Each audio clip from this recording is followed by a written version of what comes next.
Welcome to another in our series of Kehillat Israel podcasts. This is a recording of Rabbi Amy Bernstein's weekly Friday morning Torah study.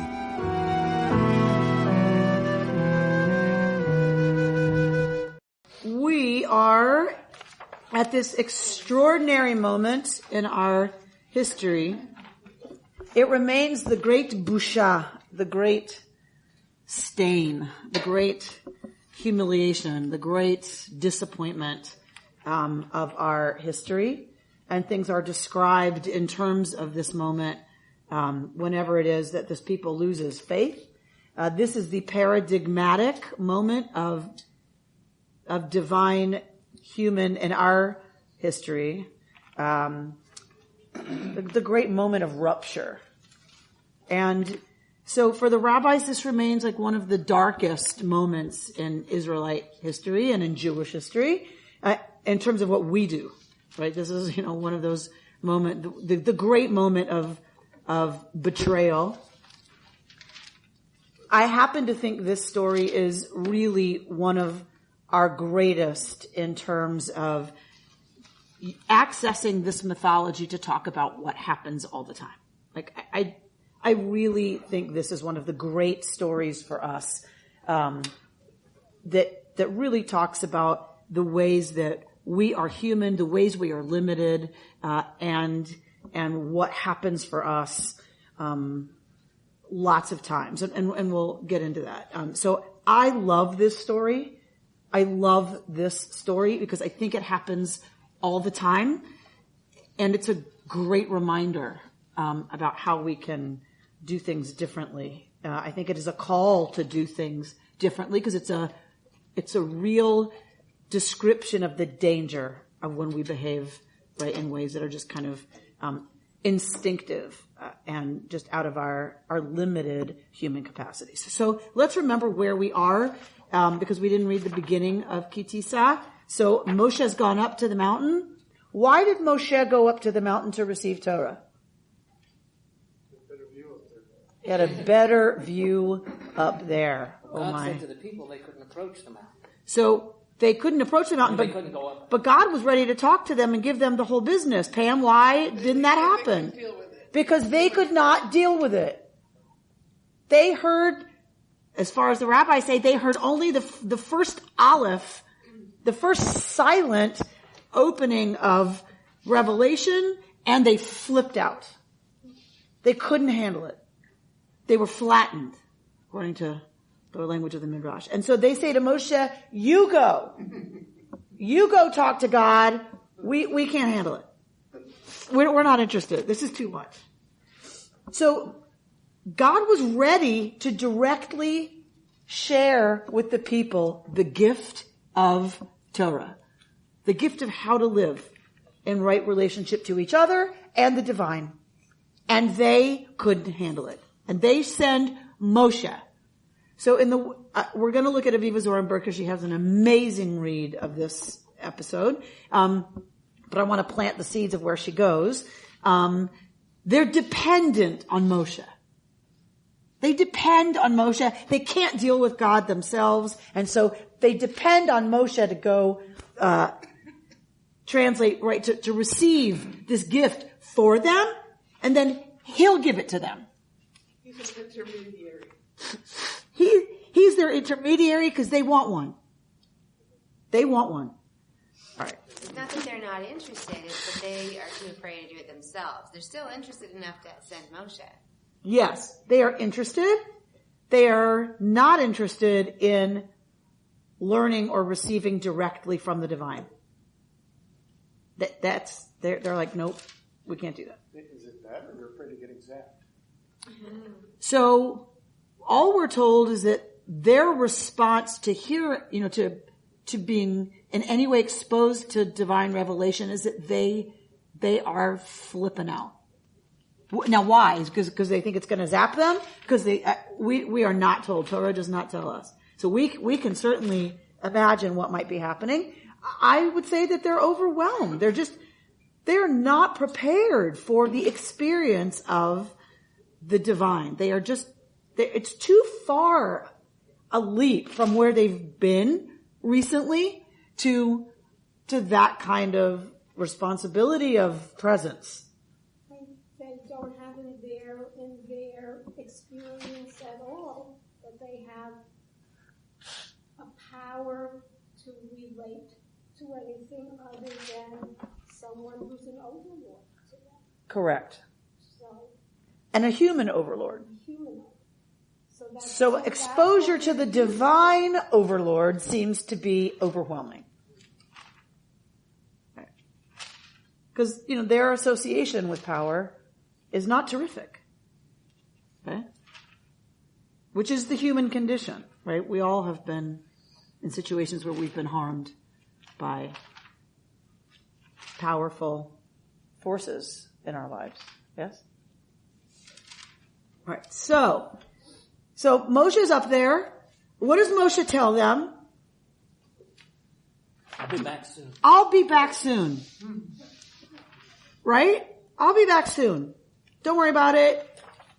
I'll be back. I'm going to go up there. I'm going to hang out. And then I'm going to be back. How long does Moshe say Moshe's going to be gone?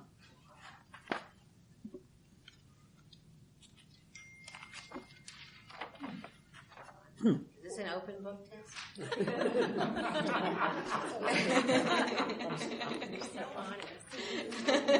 Is this an open book test? Oh my gosh, that's hilarious. That's hilarious. I'm going to rely on an intermediary to He find must that have answer said for me. 40 days. I just don't recall reading it because they did freak out when they thought 40 days was up. So they're assuming 40 days. Why 40? Why 40 days? Good number. Because that's what we always do. Right? Why do we always do that? Why do we always do 40 days? We're in a rut. Because they knew it was going to be 40 years God in the forbid. desert. Because they don't know nothing about that. Well, because Isn't it this is something writing like the it gestation backwards. period for a baby or something like So 40 is gestation. that? Is it 40 weeks? 40 is gestation. So 40 is how long it takes to do something fully. Always. 40 days and 40 nights it rains in one version. 40 days and 40 nights Moshe's on Mount Sinai. 40 days and 40 nights Elijah's in the desert. 40 years they're wandering in the desert. 40 is the number of completion, of a huge cycle of completion. Right? Right? All right. If I say so. And I do. All right. So let's go to so 40 days and 40 nights. That is where we pick up. We pick up at the end of that period of time at verse 18. Somebody read. When he finished speaking with him on Mount Sinai, he gave Moses the 2 tablets of the pact, stone tablets inscribed with the finger of God. All right. Who's he here? God. God.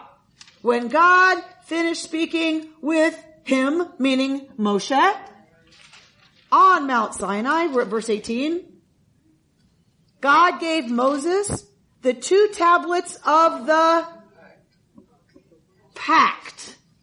Oh, what else is there? Not a great translation. Adut. What's adut? What's aid? Yes. Gave Moshe the tablets of witness. They are a symbol, a witness of what's transpired between God and Moshe. God has downloaded, according to our tradition, the entire Torah. Not just 10. The 10 are symbolic of the rest of the Torah. They are inscribed with the very finger of God. Right? Says the Midrash. What does that mean? It means that the letters went all the way through the stone, but you could read them no matter which way you turned them. Magic. This says inscribed with the finger. Mm-hmm.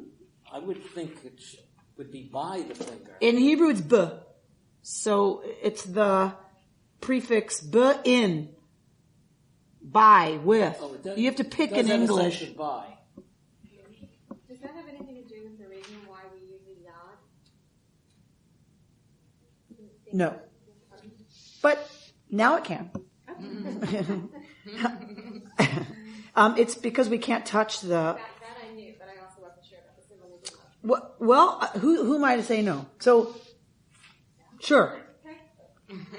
Absolutely. At this point, do we know what's in those tablets? It says the fact, but at this point, do we? Right. So the tradition is that it is the 10 Commandments. So this is the second set of tablets, yes? Or is this the first set of tablets? No, First set of tablets. So the first set of tablets was carved by whom? God. Carved by God, with the finger of God it's written, and given to Moshe. All of it is a gift. A gift. All right. So here's this moment of reception. Moses is receiving. And while Moshe's receiving this gift on behalf of the people, meanwhile back at the ranch, Bert, when the people saw that Moses was so long in coming down from the mountain, the people gathered against Aaron and said to him, "Come, make us a god who shall go before us. For that man Moses, who brought us from the land of Egypt, we do not know what has happened to him." Excuse me. Aaron said to them, "Take off the gold rings that are on the ears of your wives, your sons, and your daughters, and bring them to me." And all the people took off the gold rings that were in their ears and brought them to Aaron. This he took from them and cast in a mold and made it into a molten calf. And they exclaimed, "This is your God, O Israel, who brought you out of the land of Egypt." When Aaron saw this, he built an altar before it. And Aaron announced, "Tomorrow shall be a festival of the Lord." Early next day, the people offered up burnt offerings and brought sacrifices of well-being. They sat down to eat and drink and then rose to dance. Go. Oh, Sarah's reading closely. Well, it implies that Aaron is telling them to get the earrings, and Aaron is the one who's leading this. And then he says something that's, "Tomorrow shall be a festival of Avinu." Oh. So that's very confusing. That's very confusing. Good, close reading, Sarah. So when the people see Ki Boshesh Moshe, this is a Hapax Legomenon. Boshesh. What is a Hapax Legomenon? A word that appears once in Torah. So, Boshesh. This means to delay. Right? When the people see that Moshe delays in coming down, Laredet, right, to come down, Vayikahel ha'am al Aharon, and the nation congregates. Kahal is congregation. Kehilat Yisrael is our name, right? They congregate al Moshe. Al Aharon. So it can mean literally on Aaron, against Aaron. It does not imply with. Like they ganged up. So the interpretation of the rabbis to exonerate Aaron, which they must, we don't have to, the rabbis must, is that they leap on that preposition and say the people threatened Aaron. Right? They gang up on Aaron, who's now, right? You can imagine him kind of flattened back against, the wall, like saying, Vayomru Elav, saying, Kum, get up. Aselanu Elohim, make us a God. Asher Yelchu Lefanenu, that will go before us. Ki ze Moshe, interesting, they're going to leap on this word too. Ki ze Moshe, and your translation does not pick it up, I bet you. Because this Moses guy, ze Moshe Ha'ish, this Moses guy that brought us up from the land of Egypt, Lo yadanu me'ayala. We don't know what's happened to him. All right, so for the rabbis, it's very clear that they are threatening Aaron. There's a faint suggestion of that with this word al. What we do know is that the people are saying to Aaron, get up and make us a god that's going to walk before us. Yes, Reuben? The word that's used here is they gathered against Aaron, which is very plain to me. Right. Gathered against Aaron. Right. So that is how this Hebrew preposition is translated in your text. Against. Okay. So the argument against Aaron would be what? I mean, the argument that he did it. That he didn't say, no. That he didn't say what? No. No, why did the They people... forced No. Yeah. But they forced him that it's not his fault. He was not for it. He what? Aaron was not for it. People did it against his... But they say to him, get up and make it for us. What could he have said? No. Or? Have faith, be patient. Have faith. Do you remember those plagues? Do you remember the whole water thing? Right? Pharaoh's army drowning. Remember that whole thing? Do you think that power has all of a sudden evaporated? He doesn't do anything to, in any way, answer the anxiety and the fear of the people and try to move them to a place of faith. He jumps right into the gold. Then how come he's not punished? There's some way, there seems to be no condemnation of his act, whereas Moses doesn't go into the promised land because he struck a rock instead of speaking to it. And this would seem to be a lot worse. A very, very interesting question. Aaron is made high priest after this. Well, maybe being high priest isn't all that great. Aha. So one way to read it is Aaron is in fact punished. He's made high priest. And then his boys are punished. His boys. So that's the proof. The death of Nadav and Avihu, his sons, is proof that being high priest ain't a picnic. Because if you screw up one little thing, you're toast. But this is screwing up one really big thing. This is screwing up really big. So possibly the punishment is you will live with the responsibility of making the relationship between me and this people right And you'll lose forever. Forever. Into generation, right? It'll be a genealogy thing, whatever we keep calling hereditary, right? So all your sons will take on the responsibility forevermore of making this relationship right? So that's certainly one way to read it. However, one would imagine that the Torah that God is giving to Moshe includes Aaron being high priest. Rabbi, we don't know for this text how Aaron felt about the pressure that was being put on him. Correct. We don't know what he said or did, except that he went ahead and did what they said. We know nothing. Or anything. We know nothing. So the rabbis who want to defend him, what do you think the rabbis say who want to defend Aaron? Why does he do it? He just tried to distract them. He's trying to distract them. He's trying to keep them busy because they're murderous, and he knows he's got to give them something. And if he hangs on long enough and whatever, then Moshe's going to come back and it'll all be fine. Others say Aaron thinks Moshe's dead. Aaron doesn't know if Moshe's coming back. 40 days and 40 nights and, very little food and water. So if Aaron's freaking out, Aaron might be doing anything he can to figure out what's next.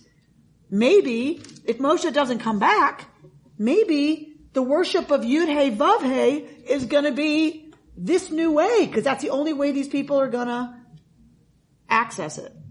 It's an interesting parallel here because a couple of parshiot ago, God says to Moses, have the people bring gifts, right, to make the breastplate for the priest. That they will bring gifts. That they will. And here, what did they do to make the golden calf? They bring gifts. Absolutely parallel. Absolutely parallel. That one, they bring gifts for a bad purpose, and so the rabbis want to read it as, which I love, is that the gifts they give to build the Mishkan, right, are atonement for this. In a very interesting tradition in our midrashic, can somebody turn that blower off? It's just ridiculous. It's like, why is it 73 and yet it's blowing? Your knees knock. I know, the teeth chattering. Thank you, Robert. In a very interesting twist, there is a midrashic tradition that, and I've told you before this phrase, Ein mukdam or meuchar b'Torah. There's no early or late in Torah. Meaning, we can't read it always chronologically. We're just given it because we're human. We need a story to unfold linearly. But this is all just, you could throw up the whole deck of cards and see where they land and learn that way too. There is a tradition of reading this the other way. That the Mishkan was built first and then the calf happened. So it's a very, really interesting things happen if you read it in reverse. Yes? I was going to say, it's interesting that they decide, having seen Aaron at Moshe's side the whole time, they could have said, you're our leader now, to Aaron. But they chose to go back to their old idolatrous ways. You know, it's like they had the rabbi and the assistant rabbi. Why not go now with the assistant rabbi? So, but in a way, they might be going to Aaron as their leader to say, you're going to be the leader. Do something. You need to do what we tell you as our leader, which is build an idol. And you can still be the representative of Yud Hey Vav Hey. We need, however, they're dependent on something to, right, to lech lefanenu, to walk before us. We need something to see. Concrete. We need something concrete. We need tachlis. Don't talk to me about ideas. We tried that. 40 days and 40 nights. He hasn't come back. We need tachlis, not this invisible God stuff anymore. To your point about there's no early and late and everything could be mixed up, just for fun, I wanted to check. I went back to the end of Yitro to see what the send-off was like when Moses went up the mountain. And what's interesting, as I'm sure you remember, and I surely didn't, is that the first thing, it's not even clear when it happens. It just says Moses approaches the mountain, and God says to Moses, thus you shall say to the people, don't you dare build any idols out of gold or silver. And then, you go a couple more partios where you get a bunch of other stuff, and then you're back with this happening. Does it say Moses said that? Or that just God told Moses to say it? Thus you shall say to the Israelites, don't do this. So we don't know yet when did that happen? If they've been told that. That's the point.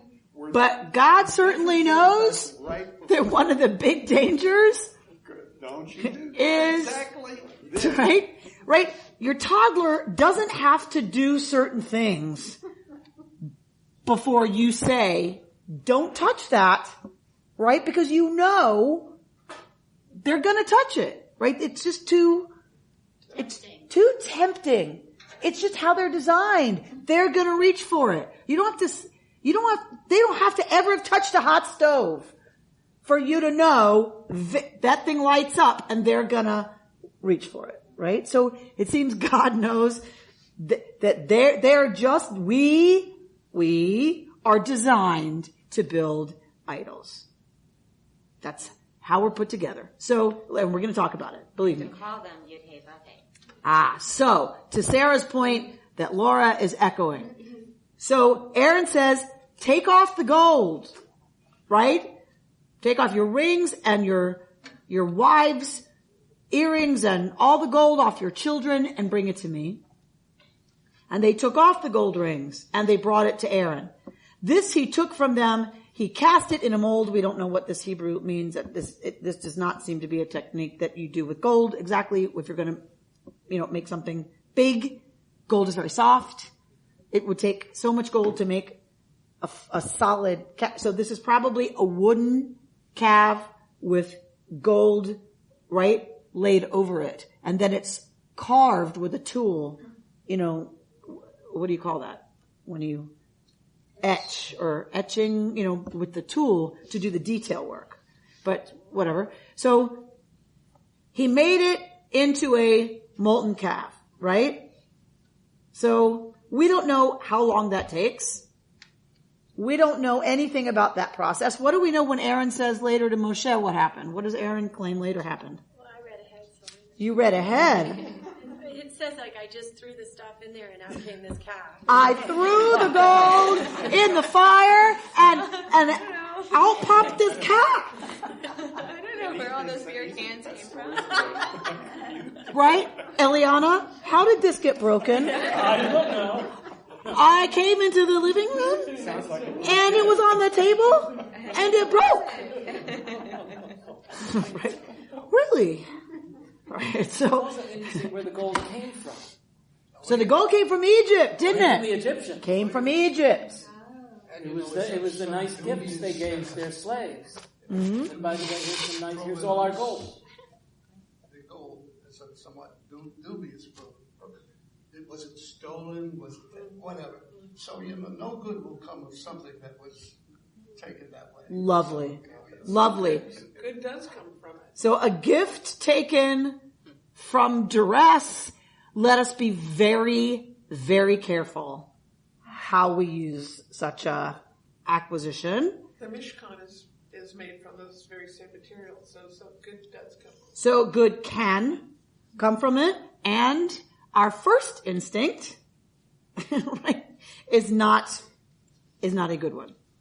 So he makes the calf, and they exclaim, "This is your God, O Israel, who brought you out of the land of Egypt." And again, I wish my translation, it doesn't do it. I wish it would have, which is to use the very same words that God is using to Moshe, right? And that they use it. It's to bring up from the land of Egypt.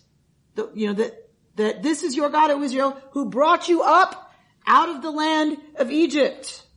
When Aaron sees this, right, he built an altar before it. So Aaron makes the calf, and they say, "This is your God, O Israel, who brought you up out of the land of Egypt."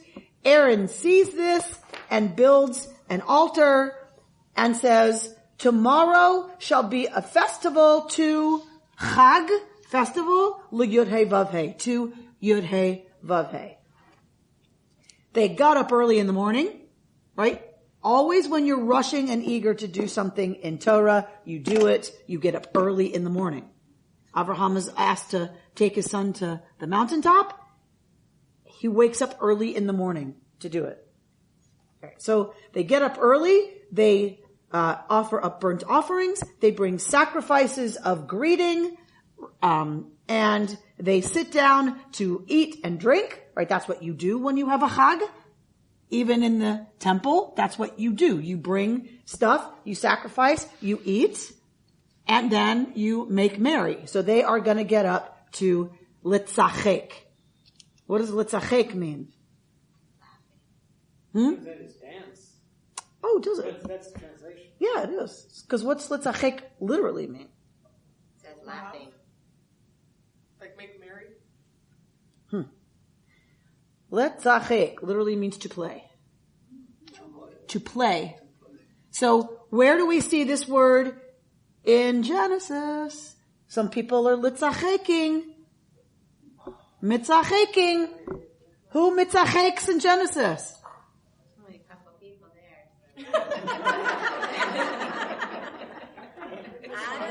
Huh? Sodom and Gomorrah? Sarah observes Yishmael mitzacheking with Yitzchak.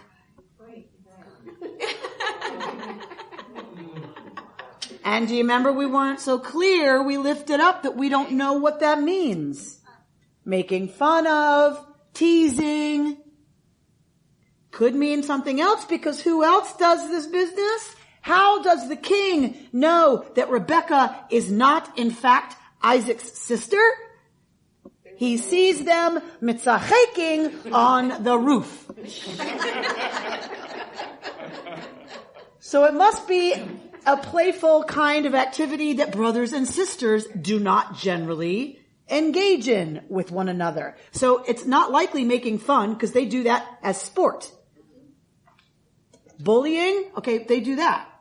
It was proof they were not brother and sister. All right, there's a very, very real possibility that word has sexual connotations. If so, what's happening here? They are having an orgy. Vaismir, Carol's shocked. That's not unusual. So to Bert's point, why would that make sense? Why am I pushing that probably makes sense? Canaanite religion. Egypt! Canaan! If you have a fertility festival, what do? You fertilize. Because that's how you make the crops grow. You take the representative of the divine, who down here does what you want to have happen cosmically. Of course. Everyone knows that in pagan religion. Duh. If they're going to go back to a pagan expression, it makes perfect sense that sacred sex would be part of that celebration. Also, they have been very stressed and anxious, and now they get to release. They have been very stressed and very anxious, as Sarah reminds us, and we all know what better release for that state than this. So I thought it was meditation. Go figure. Meditation is one form, Paula, of release for stress. When I think about dancing about, I go back the English. I go back to Miriam and the women after the Song of the Sea, and I just looked here, and it's not the same verb. That's right, because there it says dance. Right, in English it's translated dance in both places, but it's not the same thing in both places. That's right. Rabbi, the note having to do with this piece, the piece talks about laughing as the translation. And it also says this was not normative and perhaps signals the deviant nature of this impromptu festival. Deviant. All right. So I'm not pushing my translation. I'm just saying, I think when it says letzachek, to play, even if we say to make merry, it suggests something that is not exactly wholesome.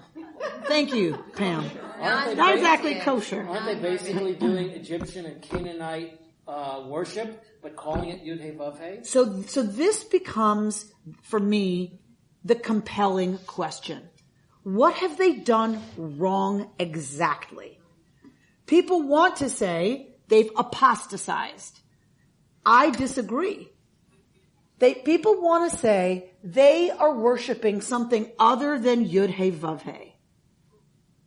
I don't think so. They are worshiping Yud He Vav He. So, in the way that they know how. Why is that so bad? Moshe isn't back. They haven't been taught another way. Why is it so bad? They're going back to what they know. Will they change? Will they change? They haven't been given instructions how to change. Why are God and Moshe so mad at them? Because they didn't have faith. In faith, tell me more about that. They didn't have faith that what? That they would get the answer from Moses. They lost their, how can I say, they let their fear overcome them. Okay. This is the critical lesson of this narrative, I think. It's not that they strayed from worshiping the one true force in this world that's God. It's that they turned immediately when they're afraid and anxious. They turn immediately to doing that the way they know best, which isn't the real picture. It's a substitute for the real force that is Yud-He, Vav-He. They point to something tachlis, concrete, to say this is the totality of Yud-He, Vav-He, and that is always idolatry. And this is what we do. We turn to one little piece I can grasp and say, this is the totality, and or I think, it's just my own personal way to interpret this out of my own story, I guess. They turn to something familiar. They turn to something and say, this, make something for us, and this is Yud-He Vav-He that brought us up from the land of Egypt, meaning we wanted to show up in our lives how we want it to look. Guess what? That ain't really then Yud-He Vav-He. And we want it right away. And we want it right now. And the way I say it looks. Happiness, success, this is how I want that to show up in my life, and I want it now. If you're really, right, open and working into what Yud-He Vav-He has going on, then you shut up and get out of the way, and success and happiness will manifest in the way Yud-He Vav-He determines. And when Yud-He Vav-He determines, not you, Amy Bernstein. That is incredibly difficult for us. I want it now, and it needs to look the way I want it to look. What I'm familiar with as power, right? As success. Gold from Egypt in a shape and form I recognize that I've been sold in the media. Because if I were thinner, y'all, and if I were richer, for sure I'd be happier. We all know this, right?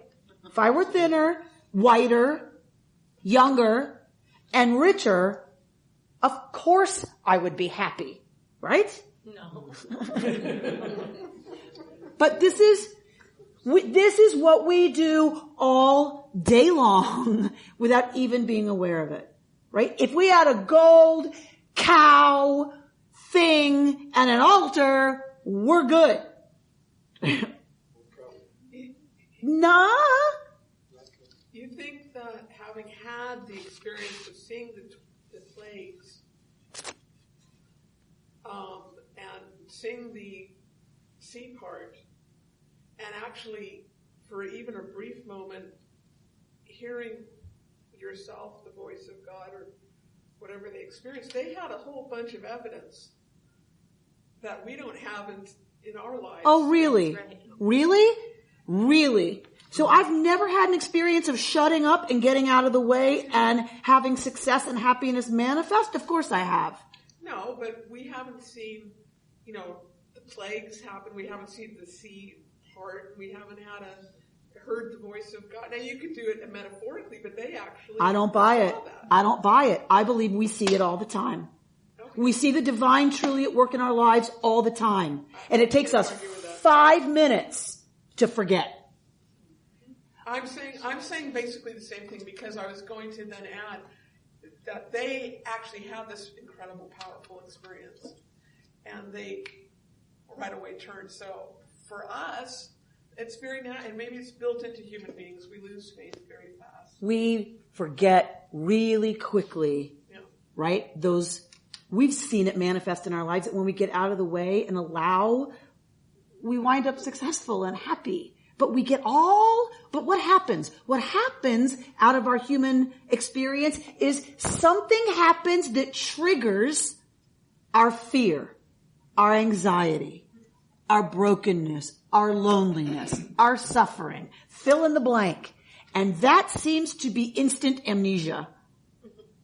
Right? And we forget all those times where we saw the plagues, all the ways we walked through the water that opened up miraculously for us, and we immediately reach for the golden calf. We reach for the idol. Go on Amazon and buy a pair of shoes. We go on Amazon and we buy a pair of shoes.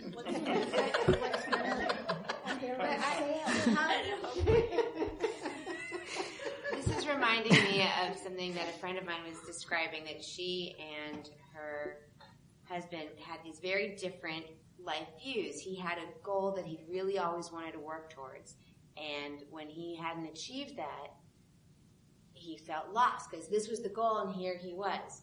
But she felt like, well, I'm just going to do what comes, what makes sense this day and then the next day and the next day. So there wasn't something out there that she was then not, there wasn't a mark that she hadn't met. But how do you then sort of rectify this? I'm not going to measure things by the familiar success without having a goal that you're also then working toward. Okay, so this is where it gets really complicated, and here is, I think, the gorgeousness of the lesson. So they're not so far apart in some ways, right? Because what gets built next? What gets built?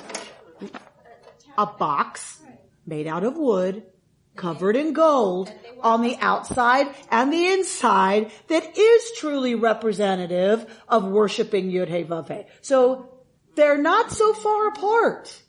What's different is what's at the center. Is it space for exploring how do I get to that goal? The goal's fine. I want to live a life of productivity and meaning and success and happiness, and I want to have enough money to have food for my daughter and be able to go to the symphony every now and then and fly to see friends, right? So there's nothing wrong with having a goal that we say it looks like this. Can we create enough space at the center of that, keep at the center of that Torah, be busy with that? How do I act respectfully? How do I do my work in a way that's expressive of holiness? How do I take the money I am earning and using it rightly, right? All giving tzedakah, protecting the innocent. If I'm about all of that, the goal will manifest, or it won't. But it's fine having the goal. If I go to wood and gold that's solid and filled with itself, if I go to a closet of shoes and I'm about buying more shoes every single day,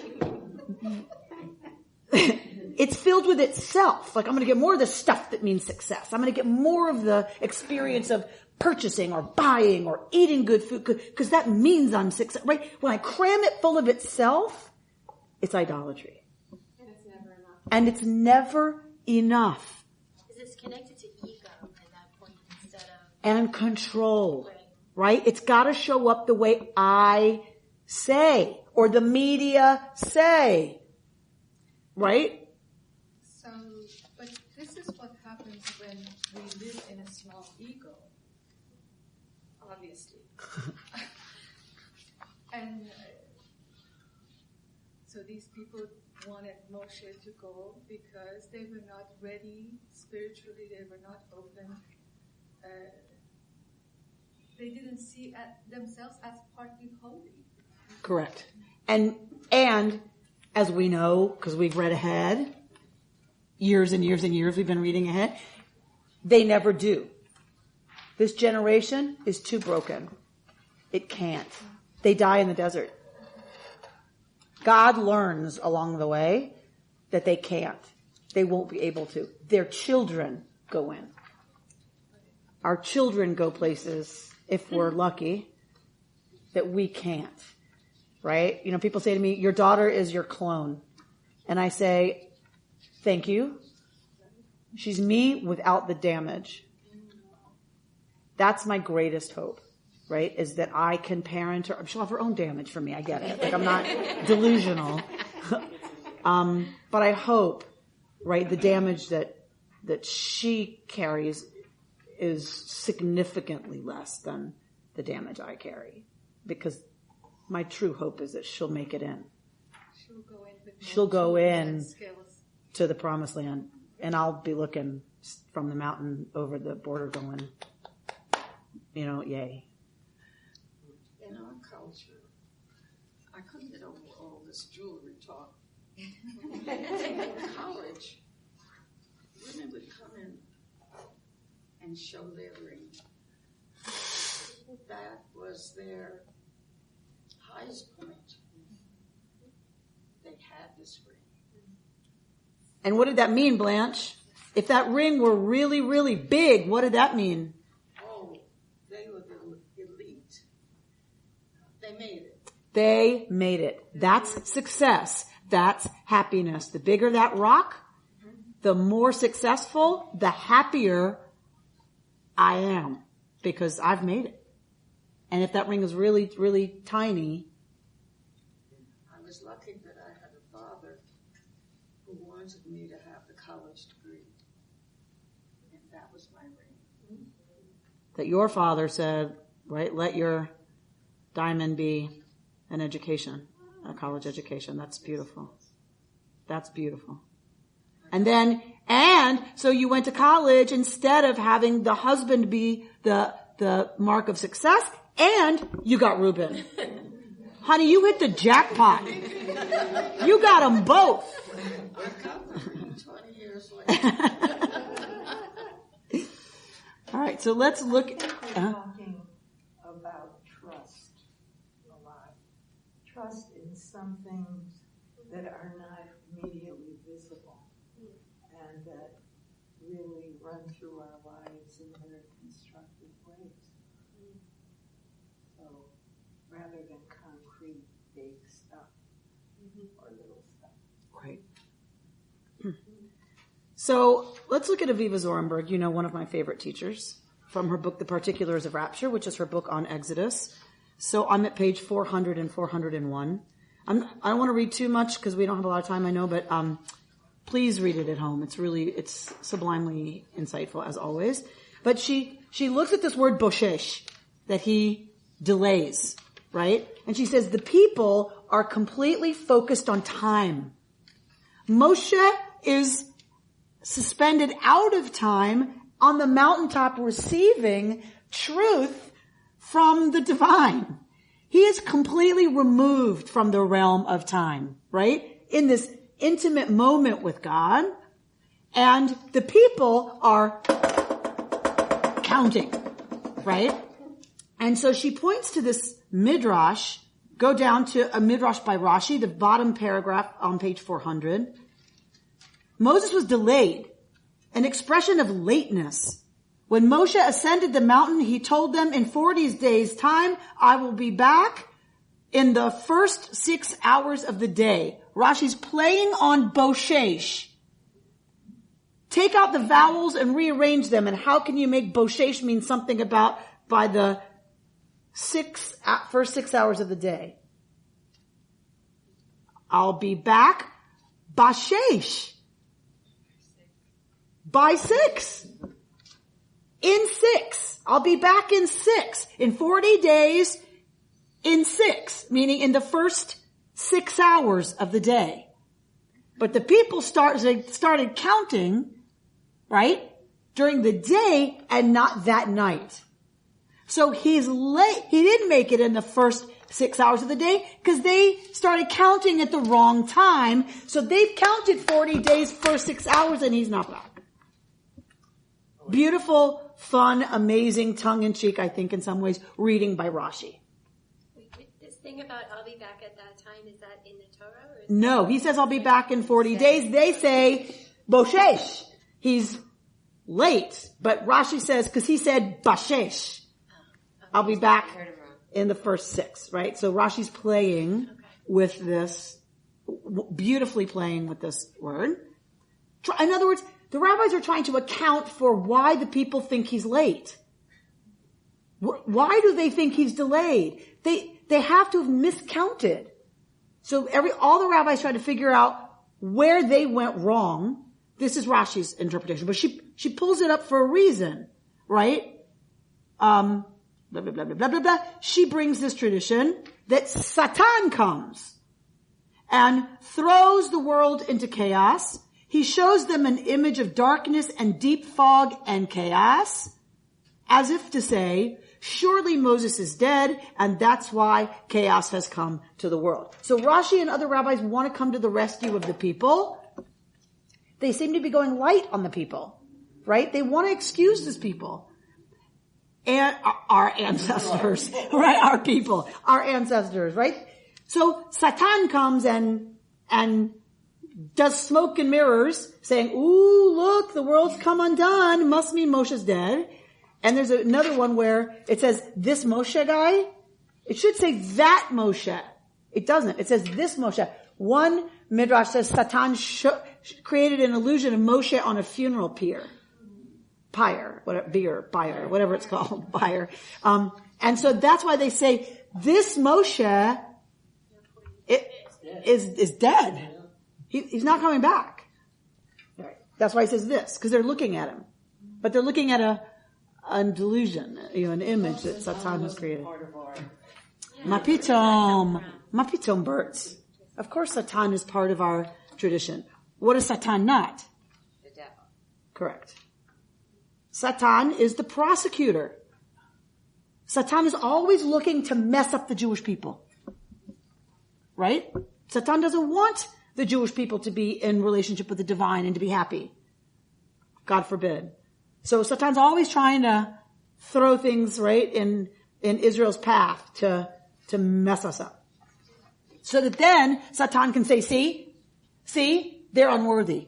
How could you even think about entering a deal with these people? They're unworthy. Right. So, let's drop down. All right. Rashi citing the Talmud. Middle of page 401. Somebody read that paragraph. Rashi citing the Talmud. Rashi citing the Talmud explains the rational basis for the misunderstanding. The calculation of the 40-day period is distorted by a full 24 hours if the count begins by day instead of at night. The idolatrous project of the golden calf, in effect, is predicated on an ambiguity for which Moses is at least partially responsible. This ambiguity, apparently technical in nature, produces a time lag in the people's expectations, and the residue of that time lag is the golden calf. All right, why do I love this? Because what she's saying is the real issue is an ambiguity. He said he'd be back, but he's not back. Like, did he mean yesterday? What's the date today? So it's ambiguous when exactly he was coming back. And that ambiguity and their expectation and then it not being met and there's this time lag, that's the anxiety.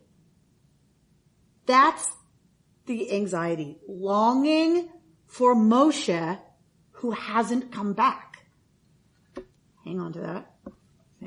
She's going to fill it out for us. You know she's not going to disappoint us. You know she's not. So go down to the very bottom of page 401. I love this so much. She points to D.W. Winnicott's work, Playing and Reality. Read it, Sarah. You chuckled. Read the bottom two sentences of 401 and go on. The feeling of the mother's existence lacks 0 minutes. Lasts X minutes. If the mother is away more than X minutes, then the imago fades, and along with this, the baby's capacity to use the symbol of the union ceases. All right, let's hang on to that. A baby gets anxious when mommy isn't there because if I can't see mommy, what does that mean? Mommy doesn't exist. But I can hold mommy's image in my little tiny infant imagination for X minutes. So for X minutes, mommy's not present, but mommy exists. Right? So let's just get that.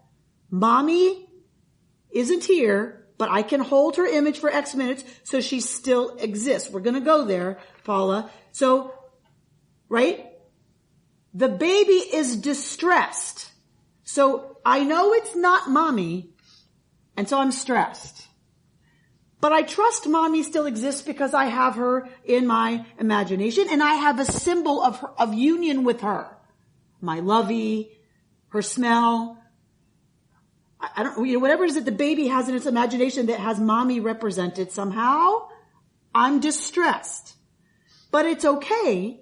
I'm then mended according to his Winnicott because the mother returns in X plus Y minutes.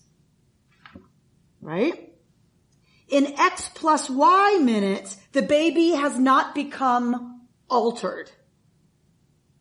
But in X plus Y plus Z minutes, the baby has become traumatized. Traumatized because the baby has been abandoned. Or the baby experienced something. Yes, that's the only reality there is for the baby. I have been abandoned. I am alone in a universe without mommy. She doesn't exist.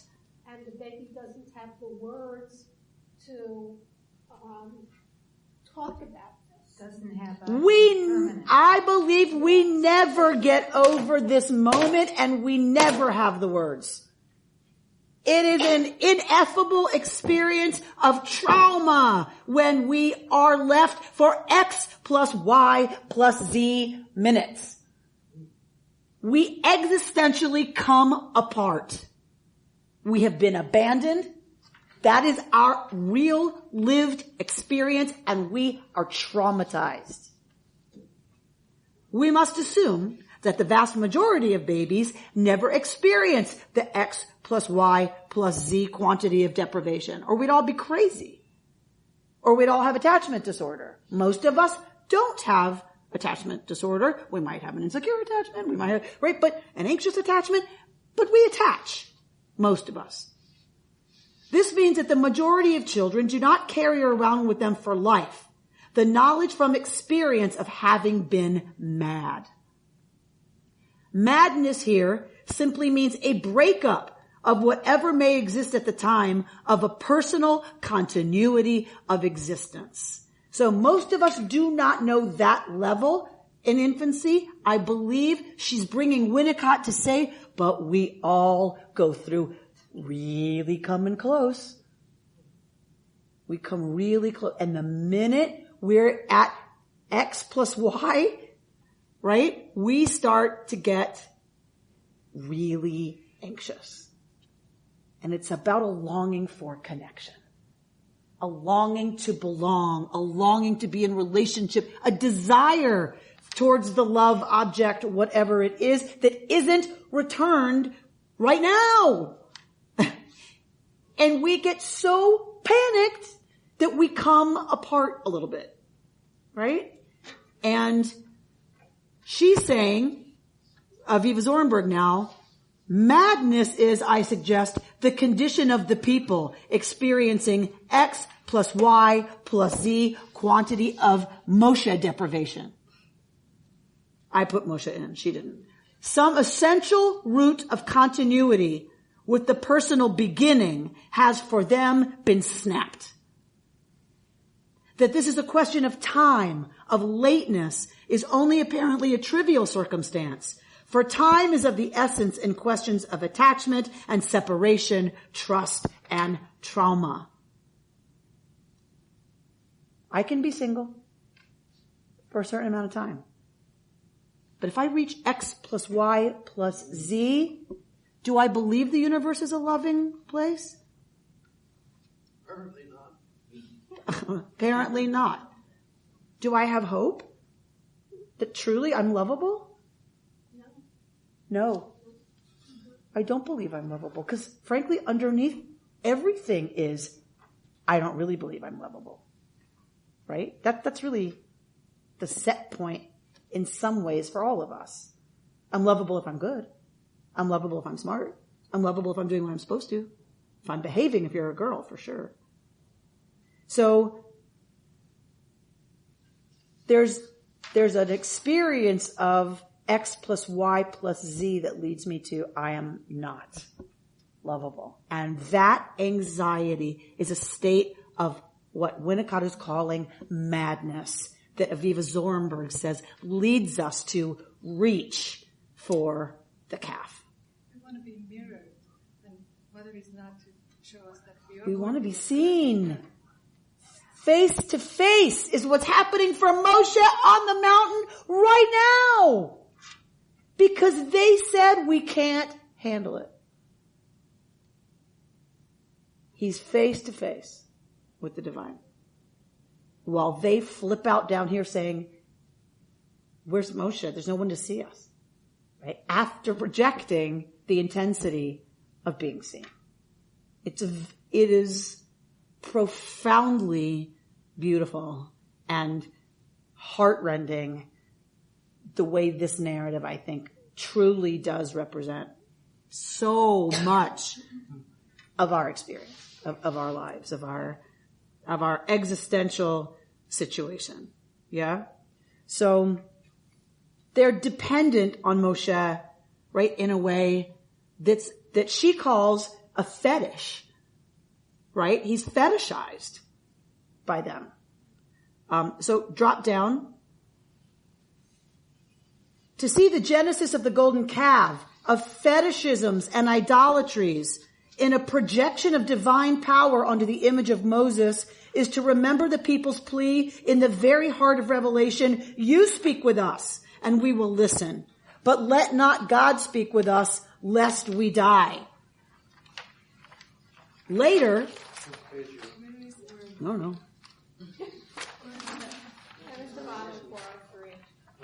Okay, good. So you have to buy the book, apparently, to read the rest. So that was a teaser.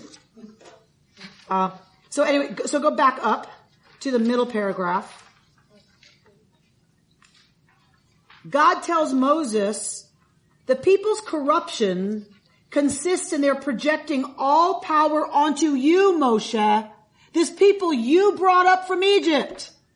They are hyper-focused on you. In other words, Meshech Chochmah implies, she's quoting a commentator here, idolatry has begun long before the golden calf emerges from the fire. Moses himself has become a fetish in the sensibility of the people. In Winnicott's terms, a madness of discontinuity has afflicted them, in which they are unable to use Moses in his absence, unable to sustain the personal psychic reality of his image. And they panic. In the words of Rabbi Yael Shai, who I gave you, yes? Drop down to the very last paragraph of her first page. Most of us have probably had experiences very similar to this. Times when the heat and discomfort of fear is so intense, it's almost intolerable.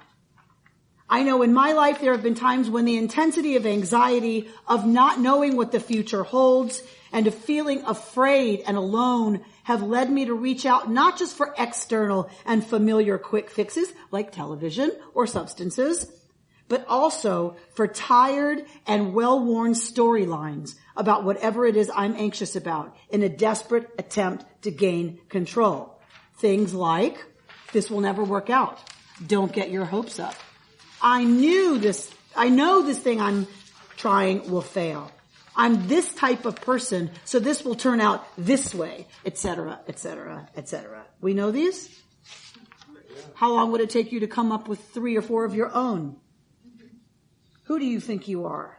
Right? Just the tape runs, right? Familiar, worn out, old storylines that we immediately turn to explain everything when we're afraid.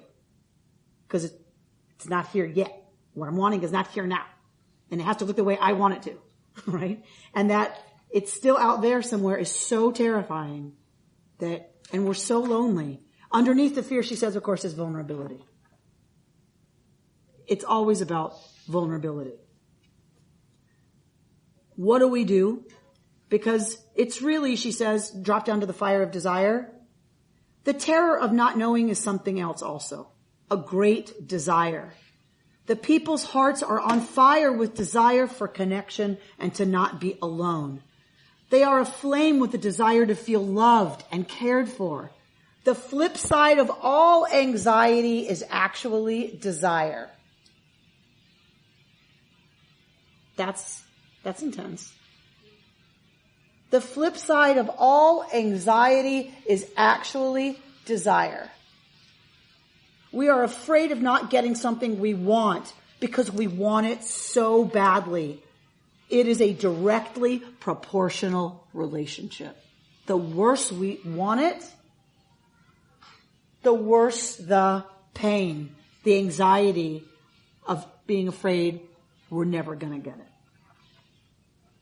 Truly a spiritual insight, I think, beautifully represented in this story. And so then the question becomes, how do we then not make a calf? Right? And so, of course, for this teacher of mindfulness, you can find her text through the Institute for Jewish Spirituality. I've signed up for a subscription to get her piece every week. This is what I was talking to you about. She, in the page I didn't copy for you, she talks about the first step is to sit down, shut up, and breathe. We have to learn how to hold our seat, as Pema Chodron says, in the face of our own fear, in the face of our own pain and loneliness and anxiety and sadness. We have to learn to sit down and breathe through it and not over-identify with it and not go to the same old stories. This always happens to me. I knew this would happen, right? That's the danger. That's where we go. And if we can learn to sit and shut up and be quiet and breathe, that's one practice. Exercise. Get on a bike and spin it out.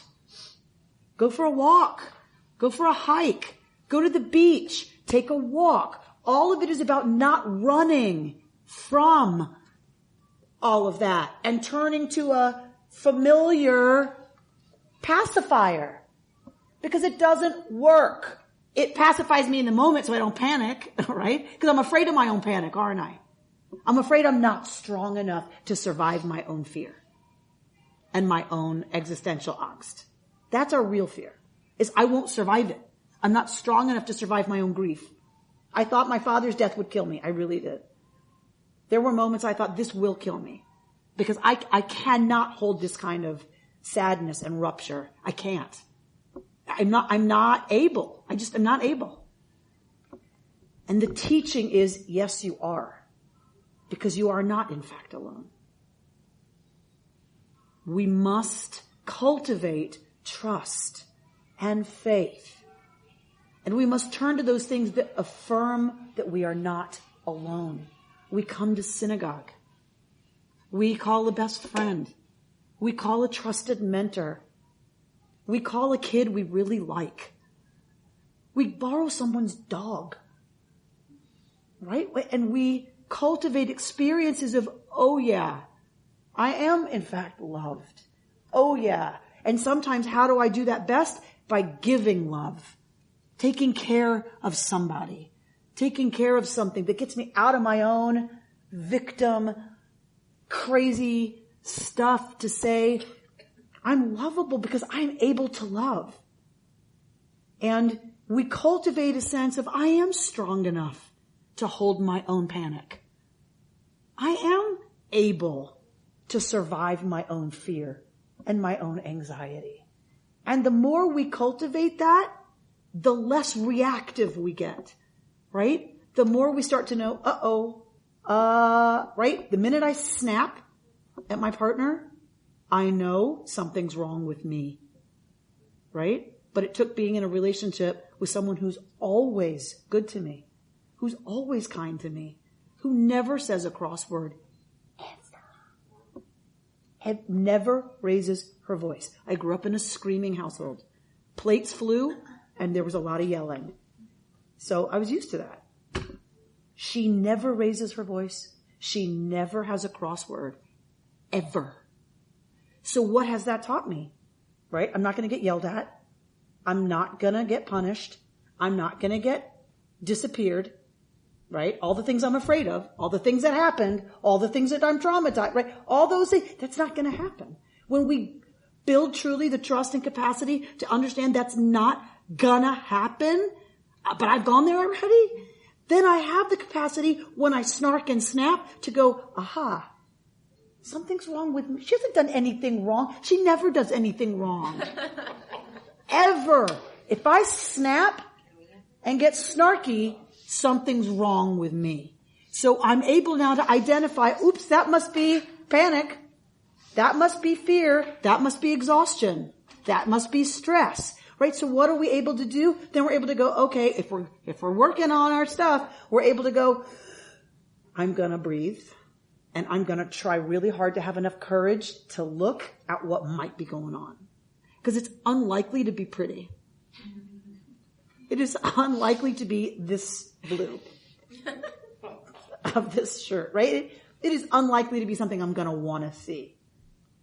But we build our capacity. I can look at it, I can hold it, and I can breathe through it, and I can trust that even with that part of me, I am lovable. So we cultivate experiences of that, and of safety, and of belonging, of coming here, and sitting together in a minute, right, Mark? And that for me is the incredibly important message of hanging in there and trusting ourselves to handle it. We can handle it. We're enough.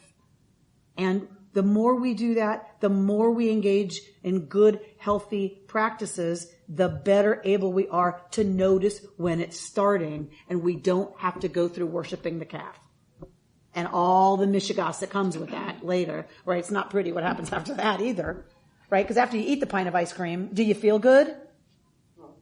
Right? When you look at the credit card bill, because, consumer therapy felt good at the time, right? Does it ever really serve us? Of course not.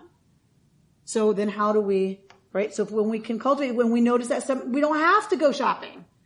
The more we strengthen our ability to notice when it's beginning, and know that there are ways we can handle it that are loving and respectful and healthy and growthful and fruitful. And that will bring, my friends, peace to the world. Good Shabbos. You've been listening to Rabbi Amy Bernstein's Friday morning Torah study from Kehillat Israel in Pacific Palisades, California. For more information, go to our website, www.ourki.org.